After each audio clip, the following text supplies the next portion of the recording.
Would you guys believe me if I told you that the biggest club in football never won a treble? Can you guys guess which club? I mean, you said biggest club. For me, the biggest club is Barcelona, and they have two. So I don't know what the hell you're talking about. Good point. What do you think? I mean, United's got a treble too, They right? have trouble. Yes, Yeah. they do. Yes, they I do. mean, Who are you talking about? Inter, but they also have a treble, right? Bayern? They got Yeah. two. Yeah, two. Guys, there's only one biggest club out there. It has to be Real Madrid. Is it Real Madrid? It is Real Madrid. So Kylian Mbappe asked by Le Parisien, little interview here. So Mbappe said, "People say PSG play better without me?" Question mark. I wish them the best, but I'm focused on Real Madrid and the chance to win a treble. That's something Real Madrid has never done yet. So it would be extraordinary in my first season. Do we think Real Madrid have possible chance to win the treble? So league, I believe they're actually on par with Barcelona right now, but Barca have a game in hand, both on 60 points. In the quarterfinals of the Champions League right now, I think semis of the Copa del Rey, if I believe. So what are Real Madrid's chances of winning a treble, and how likely are they to win one? I mean, like, obviously anything's possible, but I would say, like, it's going to be pretty tough, right? Like, obviously, like, Champions League, they've been playing well. They still got some big teams that would be in their way to get the Champions League. The league, like you said, like, obviously, like, Barca have a game in hand, and I believe they still have to play each other as well. And obviously, it didn't go so well for Madrid the first time they played each other. And then Copa del Rey, Barca are still in that competition as well, right? So I feel like there's a pretty big Spanish giant that's standing in the way of almost pretty much all three of those trophies. But, I mean, hey, with the way Mbappe has been playing, man, not for anything, he's really turned it up the last 3-4 months, I would even say. Like, he's looking like a Ballon d'Or contender in my books. And I mean, with him and Vini Jr., Jude Bellingham, anything's possible. They always forget to mention Rodrigo. Man. But look, I can't even body Mbappe right now. I want to hate because it's in my DNA, but I can't even hate. He's playing good soccer, man. He's scoring all these goals. He's become Real Madrid's marquee player. Vini kind of in the shadows, especially from a La Liga standpoint. Mbappe's been carrying. W Mbappe. See, for me, I feel like I have a vision already. I could see by the end of the season, this little excerpt here being a meme. Because for whatever reason, I feel like Real Madrid's going to end up trophyless for this rest of the season. No more trophies for them. Trophyless. No more trophies for Real Madrid this season, bro. I'm calling it right now. Although we do know Madrid have trophies in their DNA, for whatever reason, no more trophies, and Ancelotti's done. What about the Club World Cup? Would that count towards a treble? Nah, I don't think so. No. Not in my books. No. The treble has a clear definition. It's the league, the cup, and the Champions League. Fair enough. Because Liverpool won a treble in 2001, but it wasn't no treble. It was the Europa League, FA Cup, and Carabao. So that's not a treble. It's not a legal treble. Not it's a not real a treble by definition. It's a pub treble. So Yeah. I don't know if Madrid will go trophyless. I mean, they could still easily win the Champions League. We saw what happened against Atletico Madrid. Like, while it was a fair call on Alvarez, stuff like that happening is so rare that it just had to happen to Real Madrid. So, man, don't book them for a treble, though, because that's not happening. I mean, at one point, the luck should surely run out, no? That's what you'd think, but they're Los Blancos. They're the Kings Club. I guess so. Yeah, man. But speaking of Kings clubs, did you guys hear about how Mbappe bodied Rodri? You guys hear what he said? What do you say? Tell us. So, also for Le Parisien, Ballon d'Or? Question mark? What's a Ballon d'Or player? Rodri, is he a Ballon d'Or player for you? I thought the Ballon d'Or would go to Vini Jr., but in the end, it went to Rodri. If I told you that 3 months ago, you'd have said, what the hell are you talking about? Today, we don't know who the Ballon d'Or is leaning towards, except that no one should be excluded, that all players should be rewarded, maybe even a goalkeeper. What's Mbappe talking about here? And isn't he Goalkeeper? contradicting himself, What are you kind of? talking about? How's he contradicting himself? Because he was saying, how should Rodri win it? But then he's saying maybe a goalie should win it. In that regards, most of the time, it's usually attackers that win the Ballon d'Or, right? And like realistically speaking, like sure, like I'm all for a goalie winning a Ballon d'Or, but like who? Like, which goalie has really been good enough to win a Ballon d'Or this season? No one. Right? Like, I don't know. Like, I feel like there's a lot of players this season you can give it to, but I feel like you can probably name like 10, 15 before you name a goalie. Yeah. I mean, you could take this quote with a grain of salt. Because, yeah, did he body him? Could you say, like, do players not respect Rodri as a Ballon d'Or level candidate? But Mbappe's on Madrid. You know, they ditched the ceremony. They didn't pull up. He's going to stand up for his teammate. Do I agree with him? Sure. Yeah, I don't necessarily think CDM should be winning Ballon d'Ors. I kind of agree with him on that stance, but he's also just playing for Real Madrid, sticking up for his teammate, and he's kind of prepping himself for his Ballon d'Or candidacy, so that like he's basically saying, "Don't rob me. Don't give a CDM a Ballon d'Or in my year. Like I'm trying to win it," kind of thing. But is he also saying that like the Ballon d'Or doesn't really matter or it's fake unless a Madrid player wins it? I don't know about all that. I feel like Jay said, I feel like he's just more so like trying to defend the Ballon d'Or and make it known that, you know, it should almost be like, I guess, like an attacker's award, which I don't necessarily agree with. I do think that it's for the best player, and I think obviously it's easier for attackers to be considered the best player because of like the output that they usually have. But I think he's like trying to make the media remember like, hey, like I'm still here. You know, like don't forget about me. Like this is my year to win the Ballon d'Or. Because I feel like not for anything. I feel like the media's almost forgot about Mbappe a little bit when it comes to the Ballon d'Or. So I feel like he's trying to just, you know, make people remember like, hey, like I'm still here. You know. Yeah. I mean, yeah, I would say that's exactly what he's doing. Because look, he's talking to French media. French media run the Ballon d'Or. Everyone's praising Raphinha, and Mbappe's probably thinking in his head, I'm close to him on GA.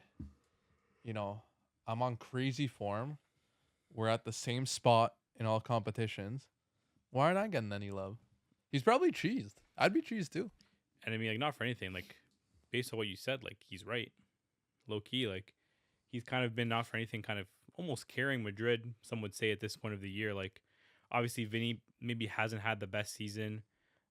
In the media's sake, I think if you look at the numbers, he still had, I think, a very productive season that maybe people just aren't talking about as much. But I feel like Raphinha, there's always that asterisk beside him of Yamal, right? Like how much of Raphinha's greatness is becoming because of Yamal. But can't you say that about Vini and Mbappe? I don't think you can this season because everyone's hating on Vini. I think like Mbappe almost has that kind of like edge up where it's like Vini almost has like a pretty big like narrative that he's having like a bad season, like he's coming off like a Ballon d'Or contending season and he's not putting that same form, whereas Yamal is seen as this like kind of golden wonder kid, and I feel like that hurts Raphinha's stock. Is that just PR though? That's what the Or what's actually happening on the That's pitch? what the Ballon d'Or comes down to, though. A lot of like half of it is what's happening on the pitch, the other half is PR. Right, I think on the pitch you can say like Raphinha and Yamal, obviously they're both creating chances for each other. They're both doing a fantastic job. But that Yamal PR is that he's the next big thing. He's the next golden boy. He's the next Messi. He has all this hype and status about him. Whereas in Madrid, Mbappe is now coming in and he's almost like taken over this team as his own. And people are almost forgetting about Bellingham completely.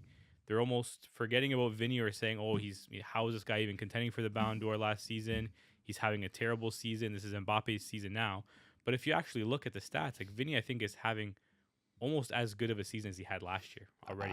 Is he? This year, in terms of like the statistics itself, like the numbers, he's already putting up, I think, numbers similar to what he did last year, right? So I feel like the media and like the PR, like you said, I think are kind of carrying a little bit more weight in favor of Mbappe because I think, like I said, Raphinha has that asterisk of like Yamal. I don't think he has an asterisk. I think he does. Nah, every power ranking I've seen is Raphinha 1 for the Ballon d'Or. Plus, Yamal doesn't have the GA. Him and Ferran Torres have the same amount of goals this season. Ferran Torres coming off the bench. Ferran been cooking though. Ferran's got more goals than Vini right now. Ferran's been cooking. Exactly. Ferran's been cooking, bro. I mean, I wouldn't say there's an asterisk. I would say Yamal playing good only helps Raphinha because they usually combine for their GA sometimes. So, and plus Raphinha got 2 assists against Atletico on the weekend. Yeah. So, even if he's having a bad game or not like a clutch game, he's putting up the GA needed. And Raphinha's had big clutch games. He has. In the Champions League, you know. So has Mbappe had a big clutch game yet? He has. I think Against who? so. Who's that game he had a hat trick in Champions League? City, no? Wasn't it? Yeah, It was against Man City when he was joking around with Guardiola on the Mhm. floor, right? That game was a Orange kits. stable game for him on his own. I think that's Yeah. where things kind of changed and kind of like, all right, this is his team now. Yeah. Vini was kind of disappearing at this point. Jude is not the same player as he was last season. Mbappe really took this team and made it his own in a way. And I feel like it sucks that if Barca weren't as strong as they are this season compared to like the when they were under Xavi or even Coleman, dude, Mbappe be running away with it. Mbappe running away with it, and it's just unfortunate. It's just unfortunate. Yeah, I think honestly, like between those two, I think honestly it's gonna come down to whatever player goes further in the Champions League. I don't Mhm. even think like it's even gonna come down so much as who wins the league.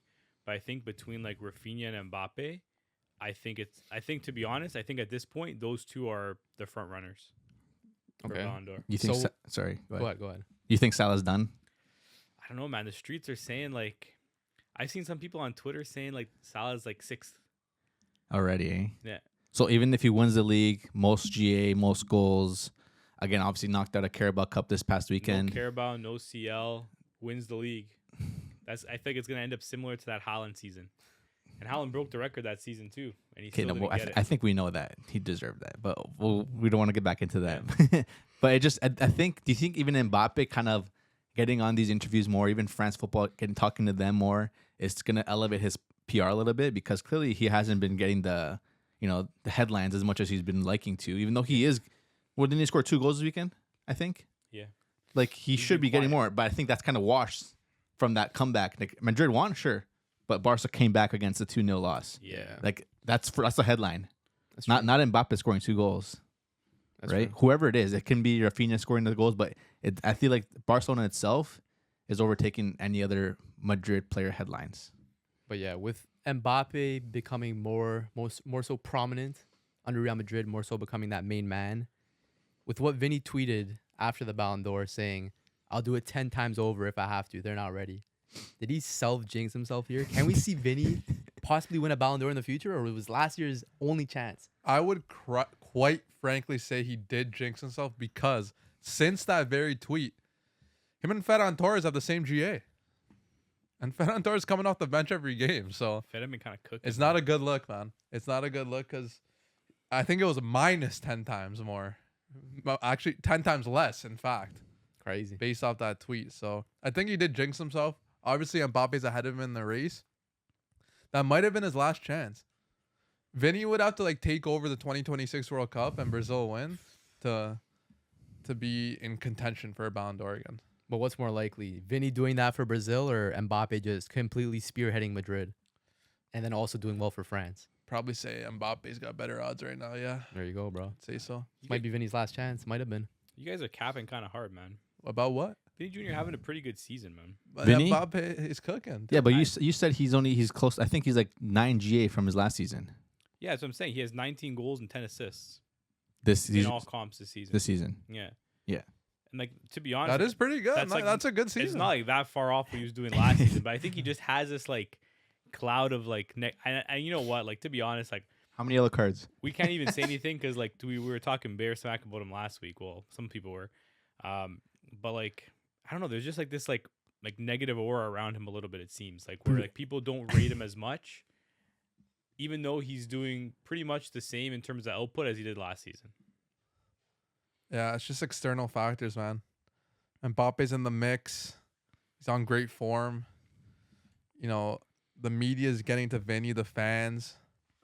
They're just kind of on his neck. So I think Vinny has to get his joy back and really turn up for Brazil this qualifiers. I'm not going to lie. If he has a good qualifiers, it might kind of shift some Spark a little You bit. think so? Because there's no Mbappe with him in the qualifiers. There's obviously. no nay. Yeah, so it's like if he has a good qualifiers, gets a brace versus Argentina, game winner versus Colombia, he's gonna turn some heads.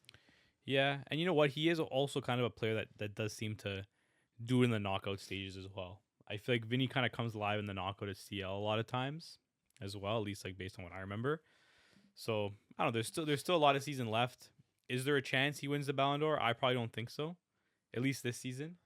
But dude, like I think like one thing to remember too is like the Club World Cup is probably gonna also being considered for the Ballon d'Or. Is that official? It has to be. It has to be. Has to be. It's a has to summer be. tournament. Has yeah, to be. yeah, right? true. It's in June, not July. Yeah, So and it's a FIFA award as well. Barca's and not in the Club World Cup. That's man. what I'm saying. So that could Jesus be a me. little bit of an advantage for like Teases me. these Madrid boys. So right? even if Madrid don't win Champions League, but they win the Club World Cup, you think that's gonna slowly put like a Madrid player ahead of someone else, like say maybe a Raphinha? If he does, maybe get to the semis. I think listen to this. I think if Raphinha and Barcelona win La Liga, Mbappe and Madrid win the Club World Cup, and neither of those two teams win the Champions League, unless it's PSG winning the Champions League with Dembele, I think that the Club World Cup with Mbappe is going to hold more weight than a La Liga for Raphinha. Really, you think Yeah. so? I think so. Yeah. We got to see like I how it think so, plays man. out. One, because I think like dude, the summer tournament recency is real, and like anytime a player has a really good Definitely. summer tournament, they win the Ballon d'Or. Dude, look at Rodri, right? Look at Messi that year. Look at Messi that year. Depends how gassed this Club World Cup The Club is. World Cup is going to be gas because you know what, they need it to be gas. They need to make this like as relevant as they can, because with the World Cup coming, it's going to be all eyes on this Club World Cup to keep it a stack. And if Mbappe goes out and turns up against some of these teams, which he probably could realistically, like some of the teams that he'll be playing against, like Yeah. people aren't going to really be looking at who he's playing. They're going to be looking at how many goals is he scoring. Did he lift the trophy? If he does, I think that'll be like a pretty good chance of him going through and winning. I just think the only reason why even Vini not even let me come close, but just looking at the stats of the team, dude, the guy has more yellow cards than the whole defensive line put together. Yeah, it's kind of crazy. 14 yellow cards. 14 in the 14 season? in this season alone right now. That's mad, bro. And like fair play is not a thing for the Ballon d'Or too, Yeah, apparently. right? That guy's not Nowadays, gonna see a Ballon d'Or in his life. In his life. I'm That's sorry. sad, man. I'm That's sorry, just sad. saying in his life. Unless like you said, unless he like puts his head down, ties his laces and says, I need to just completely just ignore my outside and just focus on the game. And sometimes that's what it takes. That's what it takes sometimes. Rodri, completely no social, nothing. Ballon d'Or winner. Champions League winner. Euro League winner, league winner, whatever it is. Like sometimes you have to just turn off the outsides and you're winning trophies, bro. Bro, just be like a crazy story if Raphinha does win it over like someone like Vini. Because the last time a Brazilian won the Ballon d'Or was Kaká, right? So Yeah. imagine Raphinha. This guy was playing at Leeds a few years ago. Bro, if he deserves it, man. Relatively a no one. Then you have someone who's playing for the biggest club in the world, scoring goals in finals of the Champions League, and yet still doesn't win it. And then this guy Raphinha, coming from Leeds, balling at Barca, then wins it. Was Raphinha Crazy. ever really like a big name when he came out of the Brazilian league? No, not really, bro. I was gonna say, like, realistically speaking, like, if Raphinha does go and win the Ballon d'Or, do you guys think Raphinha would be the most random Ballon d'Or winner of all time? Like, the most random Ballon d'Or winner. Like, I don't think anybody ever pegged him as, like, a Ballon d'Or winner. Like, when he was playing at Leeds, even when he made the transfer to Barca, like, I don't think people said this is a Ballon d'Or level player that's going to Barcelona. Like, would he be the most random Ballon d'Or winner of all time? Like, if you think about it, he's got to be. If we're talking like 21st century, post 2000, for sure. Even Cause- even like the 90s. Because like if you go deep back, like man, like there's some not big names who have won it, like Jean-Pierre Papin in '91. It's like the general public doesn't really know who that is. He played for Marseille and won the Ballon d'Or. But post 2000 modern era, yeah, it's like a guy from Vitória SC in Portugal to Sporting to Rennes to Leeds and then Barcelona. Yeah, he'd be the most random Ballon d'Or winner, but it'd be such a good story for the youth and for the guys who are counted out. Yeah. Because Vini like has honestly the perfect path. Like Flamengo, biggest club in Brazil, wonder kid to Real Madrid, biggest club in the world. So it's a good path. But Raphinha, it's the road less traveled. So I think it'd be a good story. It'd be a really sick story if you want it. Yeah, good story for the kids. It just shows that like you cannot be like the best player like in your city, on your team, even like getting transferred after like your first few clubs in Europe. Still not the best player yet, but if you work hard, train right, eat well, you can win the Ballon d'Or, right? And you have to make sure that you have to take the right career choices too. Yeah. I'm sure he did obviously a lot of options when it came down to where he was going next. And yeah, Barca transfer, when we saw it, was just like, really? Even you, the first season, were like, this guy sucks. David, for sure. Get this guy out of my club. Yeah. Dave was ready to drive him to the airport. But like based on what you're saying, Jay, like would this mean that he, and you guys are gonna probably hate me for this, but is he gonna have a more inspiring career to Brazilian kids than Neymar? You're talking impact? I'm talking just like if you're a Ute coming out of the favelas in Brazil and you're looking at these two players, their careers, how they went, which one are you finding more inspiring? Like Neymar, obviously you have a little bit more glitz, the glam, the hype. But like when you look at Raphinha, you're just seeing like hard work, you're seeing blood, you're seeing sweat, you're seeing tears, you're seeing knee walking. Yeah. You're seeing all this eventually lead to potentially a Ballon d'Or, potentially a Champions League with Barcelona as well. Like, would you say that that trumps impact that Neymar has had because he never was able to be that guy on Barcelona, win a Ballon d'Or? I mean, you got to look at it like this. Neymar gave Brazilian kids the vision. I actually just saw something today. Rafael Leao was showing his youth a clip of Neymar highlights just chilling. He's got a youth on the couch. Yeah, he's got twins. Oh shit. He's just showing his kid random Neymar highlights. So it's like, man, because Neymar came from, he was the Menino da Vila, the kid from Santos. There was Pele and Neymar. And dude, he took over the world. He was a world star in the Brazilian league at 18. Yeah. He impacted the whole world of soccer. It's hard to have that impact. Raphinha looks up to Neymar. So you're saying no? I'm saying no. Because look, like, compare Neymar and Kaká even. It's like, man, like Neymar, I don't know if Kaká inspired more people than Ney. But do you think that just comes more down to like the glitz, the glam, the PR that comes with Ney? Yeah, but you don't get that PR out of nothing. Yeah, it's true. You don't. You create your own PR. Yeah. Like, name a trash player with PR. Name someone who didn't have impact that has PR. Positive PR. Not negative because they're bad, but like Harry Maguire. because he's bad. He does have some crazy PR. I mean, you could Because say, of like, bad spells and bad Yeah. football. But Still makes the national team. Yeah, fair play. yeah, man, I'd love to see Raphinha in the Ballon d'Or. That's end of. But you don't think that would be more inspiring for like a Brazilian kid than Ney? Like just like the sheer grind of this. Like in my head, like I'm thinking of this. Okay, like Messi and Ronaldo. Mm-hmm. I know this is gonna sound crazy, but hear me out for a second here. You got Messi, you got Ronaldo, you got like God-given talent, the gift, and then you got Ronaldo, which obviously there's talent there, but there was a lot more work and grind that went into it. You can almost kind of see those same two paths with these two players. Like Neymar was a little bit more of that God-given gift talent. He didn't necessarily have to work as hard. Where you look at Raphinha, you can almost kind of see his career similar to that of Ronaldo, where it's like he kind of came from nothing and had to really, really grind to get there and then eventually, potentially, win the Ballon d'Or. Yeah, but you got to look at it like this. These kids you're talking about, they saw Neymar ball out in Brazil. Raphinha didn't have that Brazil spell where he was grinding it out in the league.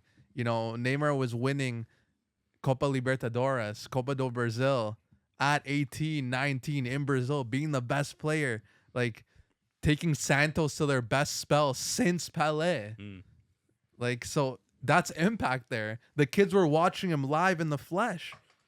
So you think he'll have more impact because of what he did in Brazil? That's a big part, yeah. Yeah. Okay. It's No, a good- I was just curious. It's a good question because, for one, Rafinha's career isn't necessarily over yet. He could still win more. He still has a lot to prove for Brazil still. Hasn't won major trophies yet for Barcelona. Mm-hmm. But at the end of his career, if those accomplishments do happen, then I feel like if you'd ask a kid who he's inspired by, he'd say Neymar. But if you ask his parents who that kid should be inspired by, they'd say Raphinha, because Raphinha is like that type of player where like okay, kid, you got to work hard. You know, you're not gonna be a wonder kid. You're not gonna be the best player in your state, in your country. You got to work hard because that's what the average player will have to do. Mm. And that's what Raphinha's kind of impact will show, that the average player who he might have been back in the day could win a Ballon d'Or. Yeah, it's a good lesson for the kids. Plus, hey, if Raphinha wins a World Cup with Brazil, that's gonna obviously just catapult him even Is it more. gonna change your answer? It's a good chance. Yeah, I mean, you win a World Cup for Brazil, you're an instant legend, Yeah. especially if you're like one of the prominent players. Yeah, Oh, he's still young. He's 28, right? Like he still has many years in his career. And if you can run it with Barcelona for another couple years Yeah. and the good form that he's in, obviously he has a great contender just behind him, 10 years younger than Yamal. But if he can just take advantage of it now, and like since he's at a really high for his national team, he can do it. We'll see. Yeah, man. But speaking of good players, I want to talk about a certain player where there's a certain number, an unconventional number, I would say. Man like Bradley Barcola, where's number 29? Can you guys guess why? I mean, was it Mbappe? Because look, Mbappe wore 29 his first season at PSG. Inspired me a little bit. Monaco too. Not Not the quite. reason? Not quite. So Bradley Barcola wears number 29 because of Alex Hunter from the Journey on FIFA. Shut up. A little game mode from FIFA a few years back. So he said, when I was younger, I used to play FIFA in the story mode with Alex Hunter. This number became symbolic for me. I thought, the day I go pro, I'll be number 29. Here I am. I adopted it. I'll never let it go. You guys rate this? I mean, hey, you know what? Like, that's probably like one of the more unique stories I've ever heard for like choosing a number. It's pretty random too. I didn't realize that Alex Hunter had that kind of clout, that kind of aura about him. To be honest, like I didn't even know he wore number 29. To be honest, Yeah, I 'cause never even played the Journey. usually like people will go with like, you know, their idols, like their favorite players. They'll choose the number after them. But going after like a fictional character in a video game, it's pretty cool. Can you guys think of like any other players that have like random unconventional numbers, not necessarily down to like who their favorite player might have been? Well, Bruno Guimaraes wears number 39 because that was the number of his dad's taxi in Brazil. So It's pretty sick, actually. nice homage there. Foden wears 47, I think, for his granddad. Was it? Something like yeah, that. this is like his academy number 2. Yeah. Yeah, people have different reasons for wearing numbers, man. Like El Shaarawy obviously wore number 92 because he was born in 92. That was a pretty iconic number back in the day for the youth. You know, Trent Alexander-Arnold, number 66. for what though? Apparently it was given to him in the academy as a way to stay grounded, and he like kind of just stuck with that number. The number kept him grounded. Apparently, because I guess, you know, like he's probably like one of the better players in the academy, and I guess they didn't want to like gas his head too much. Yeah, give him the To give him 10 that or number, something. right? Yeah. I think that's pretty cool, to be honest. I think I do rate when players kind of like stick with that academy number and they just kind of keep it going and make it their own. You know what I mean? Like Foden can easily just throw a 7 or a 10 on his back, but I think it's cooler for him to rock like, you know, a 47, right? I mean, I think it shows the impact of FIFA for the youth. Because look, I could even say for myself, early days playing FIFA, that's how I learned, you know, all the different countries in the world, all the different cities. That's kind of how you learn your first batch of players. Like I remember my first FIFA was 06 on the PSP. And I remember seeing like Manchester United's roster, like Giggs, Fletcher, Rooney, Ronaldo. It's like, okay, like you start learning players. You start learning, you know, all the different World Cup countries, all the different clubs. So I think FIFA did a lot in terms of gaining ball knowledge for the youth, kind of starting that love for the game for a lot of kids. Seemed to work for Barcola. So what number do you wear? Me? I've worn 10. I've worn Why? 11. 10 left back. Nay. Nay. Nay. I mean, it's the same reason I wear hypervenoms. Nay. It's the same reason I wore the nose strip because of nay. It's just, Yeah. that's my Alex Hunter. How about you? Me? I don't even know, to be honest. Like Didn't you wear 8 because of the cruise? I think. I got 8 and I got 18. 18, I think, my birthday. And to be honest, you guys are gonna call me crazy for this, but like I think when I first chose 8 is because I really like Mohamed Dahoud. Yeah. I like Mo Dahoud, bro. What? He was a baller, bro. I was like, damn, like Mo Dahoud, like number 8, you know, sick player. So I was like, yo, Matt, give me number 8 when you put the order in to our boys overseas for the men's league kit. This is Mo Dahoud, man. Damn, bro, that's crazy. What about you? What's your story? So for me, it's always been either 10 or 11 because of Ney, because of Dino. But more recently now, I've actually switched my numbers. I've gone a little odd. I went with number 73 now. So 7 Why? and 3. So I'm born the 7th month of the year, July. Born on the 3rd day, the 3rd. 7 plus 3 equals 10. My favorite number, 73. I never even booked that. Like, even like last night, I heard guys saying like, "Yo, watch number 73." I was like, "Who the hell's number 73?" And I never even realized it was you until now. Yeah, man, switched it up. That's crazy. Damn, that's gas. How about you, Dan? I'm just 20. It's my birthday. Yeah. Yeah. 20 is it's kind of like I feel like it's a pretty like underrated number. Like I always think it looks sick on a kit, Does but like not a lot of players wear it. You know what I mean? Like I feel like I'm surprised not more players wear it. I can't name one. It's a multiple of 10. That So low. I feel like it's like people That wears it. Number 20. would do it, but like Who else? I don't know. Like Balotelli wears 45. 4 plus 5 is 9. As a True. 9. it's a pretty sick. I feel like a lot of players just start doing math with some of these numbers. Didn't like one player have like 9 plus 1 on the back of their kit or Zamorano. something? Yeah, right? Zamorano. No, he had. Or was it 8 plus He, 1? no, he had 1 plus 8 1 plus 8, equals right? 9. Yeah. Because our 9 took the 9. Yeah. So- Yeah, You- like it's weird. you can do that. yeah, he had a plus. That's crazy. Maybe Like, back then instead. The Yeah. font came in a plus. That's pretty sick to be I honest. think people were buying that kit though. I mean, I would just for like the uniqueness of it. Like it's also like when you see like some of like the teams, I guess like in South America or maybe it's just in Mexico, where you have like Triple numbers digits? in like the 200s. Yeah. Wonder what the reasoning behind that is though. Like I saw like the other day, I think it was when Monterrey were playing Whitecaps. Like I was looking just kind of at the team sheets and like who was playing. They had this like 18-year-old midfielder from Monterrey. It was like number 243. Yeah, they Or have something like crazy that. numbers in Mexico, That's man. so random, no? Like it's like, That's like how do you get to that point? they're doing too much. I remember Ney wore 100 once though yeah. That's pretty sick. in a Brazilian league game. It was against Atletico Mineiro actually. 100, I get because it's almost like 10, but you just add like another zero, but it's also like kind of like a pretty like iconic number. Mm-hmm.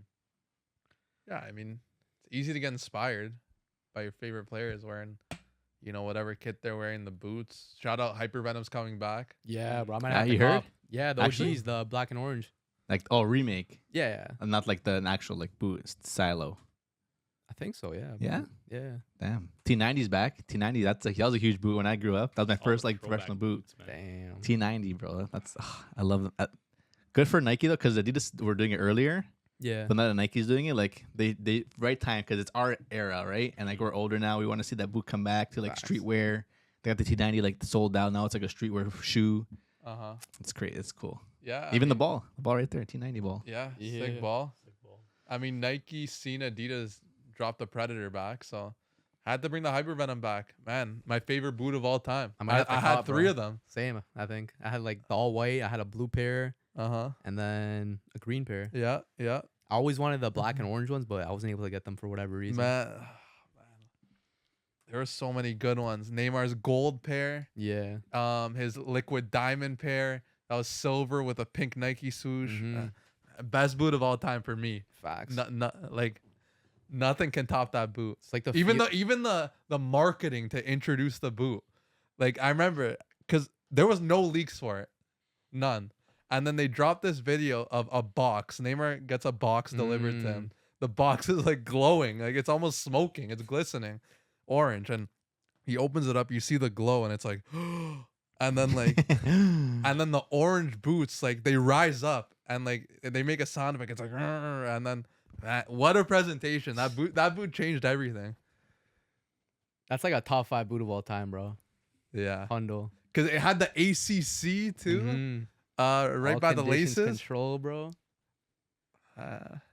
What a boot! My favorite boot of all time. Nothing could top that. Yeah, same. What do you have next? I think that's all we got for y'all folks. Yeah. We have some time still. We have international break coming up.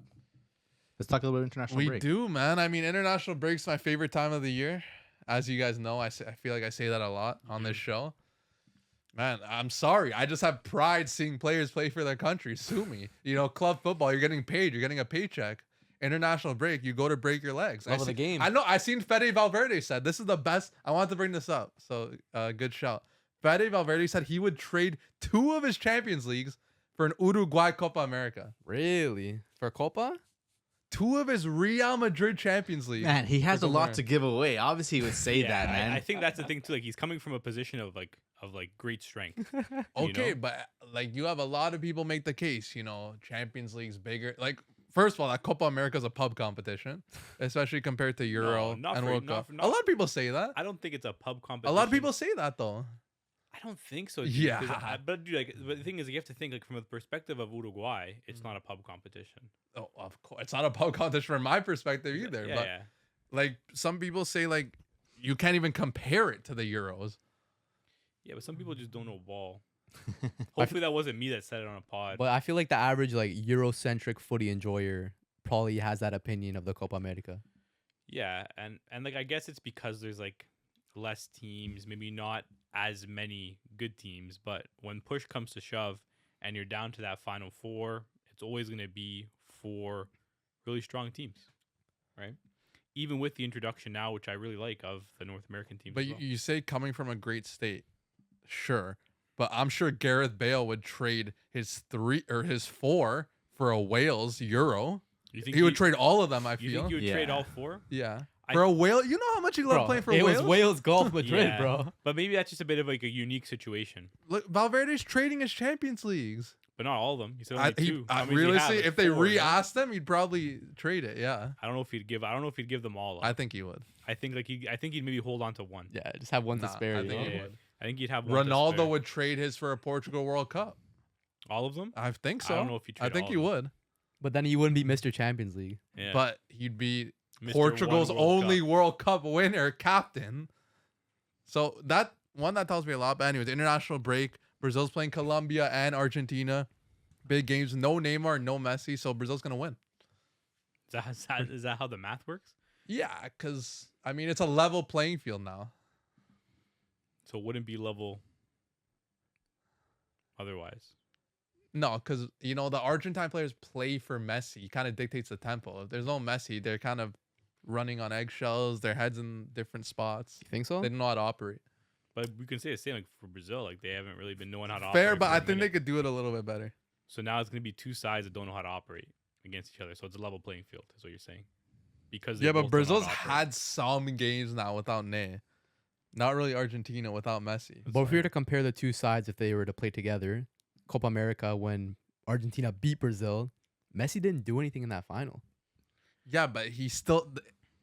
I'm gonna say aura. He had the aura. Yeah. They're still fighting for Messi in that final. Like He's he's on the pitch. Some are saying it might be advantage for Argentina with no Messi. Because What? usually Brazil find a way to neutralize them. You're chatting nonsense though. He commands respect though. I think that's the thing. Like if you're a player on the opposition team, let's say Brazil, every single player is thinking about Messi. Where's Messi? Is someone marking Messi? Am I defending Messi? Are you defending Messi? Are you watching him? Is he making a run behind me? But now I think without him, obviously someone's going to assume that position on the field, but they're not going to assume that place in the defender's minds. They're not going to care as much where Nico Paz is or Giuliano Simeone. You know what I mean? Like it's going to be a little bit more of I feel like a gritty game for sure. Cheeks players, but I'm actually gonna put some stock into Vini this international break. He's gonna surprise me. He's gonna play well. I hope so. I was gonna say, how much you putting down for a nice Vini parlay? Brazil win. Vini on points bet Canada. Go right there. To score a goal in any game that they're playing, either Colombia or Argentina. No, I'll do a Vini goal against Argentina. I'll put some Yeah. stock into him. Right. It's about time. I gotta give him some belief. It's the only way. It's fair. I hope to see that betting slip, bro. Yeah, I'm waiting. Yeah, to I'm see the thinking slip. about placing it on points bet Canada. So Yeah. I got to see what the odds are, but I'm thinking about it. Yeah, no, you're right. I think obviously, like, to be honest, like, don't get me wrong. I don't mind the international breaks.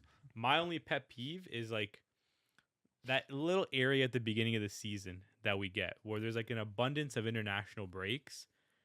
And it's like right after the major tournaments, I think that's why maybe I had a little bit of like a nasty taste in my mouth earlier in the season. We just came off a summer of fun, Euro Cup, Copa America, and then we kind of went into the club season, and I'm fired up. I want to see my team play. I want to see these new transfers come in. I want to watch Champions League footy, and then it's like boom, September and October international break for nothing. But this one I don't mind so much. Yeah, but this one's sick because you have some great South American qualifiers. You have CONCACAF Nations League, semifinals and finals featuring Canada versus Mexico and potentially USA. And you have UEFA Nations League. Spain is playing against Netherlands. Hodgson just replaced Inigo Martinez in the squad, and he could be making his debut against his parent nation, Holland. That's kind of emotional. Germany playing Italy as well, Look at that. with Casede making his debut for Wow. Italy as well. Damn. Obviously, Spog not here, so I gotta fill in the shoes a little bit here. But yeah, dude, I'm fired up to see him play for Italy. To be honest, because I know he was big thing up and coming. I think it was that under 21 Yeah. World Cup or Euro. Like Euro. he was that guy, and then he went to Chelsea. It didn't really work out, like it never really does. But now he went back to City A. He's been balling for Torino ever since he made the move back, and now he's back in the squad. So I'm looking forward to seeing that. Italy they got a really strong team, except for the forwards. I don't know where they all went. Atalanta. They should honestly probably just like field like 6 midfielders. Who got called up forwards wise? You know. Retegui, Retegui. I think Zaccagni, Moise Keane. Moise Keane, Yeah, they've been cooking though. no Chiesa. They've been cooking though. They have been cooking a little bit. I don't know where like the creativity they're- up top is gonna come from. They're not international players though. Like Retegui, okay, sure, he's been cooking for Atalanta, but who's been serving him? Like it's been Lukman, it's been De Ketelare. Like they've had like a few other guys that have been playing in that team that have been serving him. And if you look at Moise Keane, same thing. Like for that Fiorentina team, they have a lot of non-Italian players that have been creating a lot of the chances for him in that team.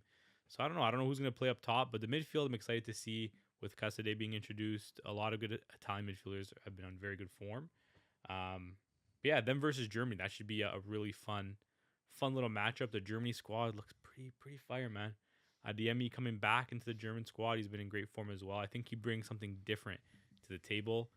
There's not a lot of players like him in football. Like he's probably like one out of like maybe 2 or 3 players I would say in football that can create an extremely dangerous chance from nothing, just because of his like physical abilities. There's not many players like that, so it'll be interesting to see, how he'll be used under Nagelsmann, how Italy will be able to combat that as well. And yeah, other than that, like, dude, looking forward to Canada. Yeah. You said something, What did I say? and I want to talk about it quick. You mentioned the word pet peeve. I might have, yeah. I heard you say it. Yeah. I want to ask a question. What do you got? What's your biggest football pet peeve? Because I have mine, bro. when the defender raises their hand for offside, and he's the one keeping everyone onside. He's the guy, but ref blows the whistle. He's the only one raising his hand, and he's the one keeping everyone onside. That's the worst. That cheeses me. Bro, for me, the worst is like when a player's in a dangerous area on the pitch and they know they're going to lose the ball. So they start doing like a little squat to try to like shield off the defenders. And the slightest of contact, they go down because they know the ref's going to call it and they get that call. Hey, it's smart, man. Smart That football right cheeses there. me, though. That's smart football. You know what cheeses me? My pet peeve. It kind of bounces off your pet peeve a little bit. It's when a player, and I've been seeing this too much this season. My man Girassi is a little bit too guilty of this. And to be honest, it's starting to cheese me. It's starting to cheese me bare. Like, I'm watching this guy. He's a big dude. And do the slightest of contact, and he'll go down, trying to get the penalty. 9 out of 10 times, it doesn't get called because, dude, like, nothing's happening. But the problem with it, and the reason why it's a pet peeve for me, is if he just stays on his feet, it's a goal-scoring opportunity. Like, you're making a pretty big risk, especially, like, okay, dude, you tried it a few times at the beginning of the season. It didn't work. Stay on your feet. But he's still doing it now. Brother, it's March. Stay on your feet and, like, try to do something with the chance instead of going down for a potential penalty. Don't get me wrong. Like, obviously, the opportunity of the penalty is huge. Great XG, this, that, and the third. But stay on your feet and take the chance because, dude, it's been so many chances where it doesn't get called. And I think more and more now, like, the referee is a lot of times going to give the benefit of the doubt to defenders, especially in those iffy situations where it's not a whole lot of contact. So if it's not a crazy amount of contact, stay on your feet, take the shot. Worst case scenario, if it really is a penalty, it's going to get called regardless. So stay on your feet, take the shot. Cheese me, bear. But you're hating on it more so because he's a big guy and he's just going down so easily? Well, dude, like, not like, I think, like, just for like any forward or anybody who's in the box, like, if you're in the opportunity to score the chance or at least have a good opportunity on goal, Like, why are you just throwing yourself to the ground at a small piece of contact? I understand you want to win the pen, but if you know it's most likely not going to get called, or even then, dude, there's VAR now. If it's that bad of a foul, even if you take your shot, they're going to call the pen. Regardless, at least try to put some effort into it for your team. But mostly because he's a big guy, and you shouldn't be going down that easily. If you're like a 9, you're a target 9. If anything, you're not going to get the call because you're that guy. You know what I mean? Like these bigger 9s, they don't get the calls all the time because you know what I mean. They should have a little bit more strength to hold up the play. The referee's been seeing you, with 3 guys on your back all game, taking the ball down like a feather, and then now all of a sudden you're just collapsing in the box. Cheese me bear. Fair. Bro, another one for me is when the ref doesn't give a card for a dangerous play or dangerous action just because it's early in the match or it was the player's first foul. That always cheeses me. Yeah, that would make me mad too. I've seen that a few times. Yeah. Yeah, like you could almost kill a player. It's first foul though. Yeah. It's only 30 seconds in. Yeah, game just started. Why ruin the game? Yeah, that's a good shout. Another one for me. I hate goalies that consistently get mad at their defenders because they let a shot come off. It's your job. You're a goalie. Why you're there, brother? Like, but it's the keeper that, every time a shot comes off, just yelling at his defenders, guys, where were you? You got to save a couple shots. It's your job. Yeah, at least a couple. At least a couple you got to save. On God, bro. You got one? Mine I don't know. Everyone does it now. But dude, short socks. Oh yeah, low key, bro. Like I get it. It maybe who's the first one? Shout names. I don't know. Totti? But like no, not. But like short. Like some guys barely like they have shin pads on. Like they're just like ankle socking it. Grealish? Yeah. And like at this point, like everyone does it. It doesn't look good to me. Does that cheese you more or less than when the players cut the 3 holes in the back of their socks? Oh, that too. I Because hate what? that. Everyone has like big legs now. No, everyone had big legs. Like you're not the only one, but everyone does it now. So more than the short socks, the cut socks. No, the short socks still bother me more. Really? But why don't like these brands like make looser fitting socks? Yeah. Or make like a different version where like maybe the like calf area is a little bit looser than like the top. Or we're gonna start to see brands now selling pre-cut socks. Nah, no Dude, chance. No, there is. I saw when Speed was opening the box and the gift and stuff. Yeah. Some guy gave him like a stuff their brand, and it was already pre-cut like socks. No way. Yeah, it was a brand that was like already pre-cut socks. It's like no non-professional player is wearing that. Have we seen that in men's league yet? To be honest, like, dude, that's not a bad business idea. We should No, restart that. No, I hate it. The pre-cut socks. I hate it. The cut socks cheat. I see Bellingham do it all the time. Exactly, It's the dude. worst, man. But all it takes like is the like brand one more must be star. cheese too, because Right? you're cutting out probably a bit of the Adidas logo, the Nike logo. Like it's not a good look for the brand. But if they're pre-cut, no, Bro, were No. socks like looser back in the day? I swear this is like a 2020 plus kind of thing, could be. That's crazy. I hate that, man. I had another one, but it slipped my mind. I got one too. Like What you got? like when 2 players are going up for the ball and like one guy just like hip checks the guy, just completely disregarding the ball at all. Dangerous play. I hate seeing that happen. Oh, another one for me too. When player just makes stupid fouls, like a player holding the ball in the middle of the field facing their net, going in there and sticking a leg in rather than just like let the guy like go back if he wants. Like not like you're losing, not like it's the last minute of the game, you need that ball back. Like just ridiculous fouls for no reason. Yeah. And it's just like, man, really, dude? Like unnecessary, just unnecessary. It's like Cancelo in the Champions League a few years back. I can't remember who they were playing, but PSG Dembele. PSG, yeah, Dembele was like leaving the like 18-yard box, but Cancelo decides to follow him in the box. And got a penalty? goofy. Yeah, yeah. I got another one. I hate when managers, it's a big match, maybe a Champions League knockout stage, semifinal, final, and they don't pull up in a nice suit, nice attire. They're pulling up to a Champions League final with a cap and joggers. I hate that personally. I want a classy manager, especially for a big Shout out occasion. Klopp. World Cup final, Champions League final, Champions League semi, World Cup semi. Pull up in a suit, man. Where's the class? Obviously, different sport. I see this in NBA too. Post COVID, no gaffers or coaches wear suits anymore. They're all just in workout gear, and Team gear. I hate it. It ruins the game for me.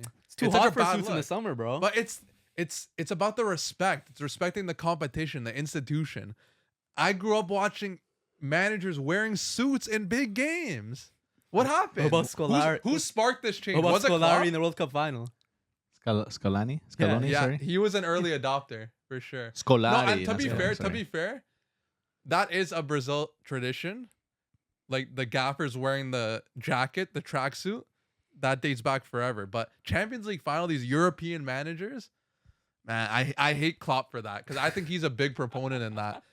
Why are managers wearing caps? He's German, bro. Allow him. Nah, that's the worst. What That's his about drip. what about when a manager overdresses like that Barcelona from Ecuador by a cute gaffer versus Corinthians? Oh, He's wearing a nice white tux. I white liked tux? it. I liked White it. tux. Nah, I think like to be honest, I think that's worse than coming underdressed No, not for me. because you're almost like taking the attention away from your team. yeah. No, but it's low-key. also like If anything, that grew attention for the Barcelona from Ecuador because that now that a lot of views were getting from them, he was posted everywhere.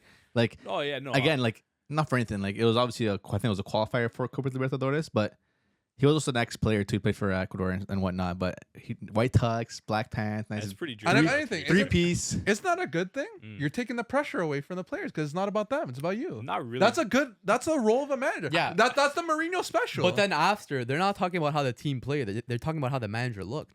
And is that a good thing? okay, like they're not talking about how the manager looked. He's pulling up in a normal suit. okay, a normal suit, yeah, but dude, this white tux. Dude, imagine if It you're brought good exposure for but the dude, team. imagine if you're a player and you're pulling up whatever, and you're like, what's he wearing?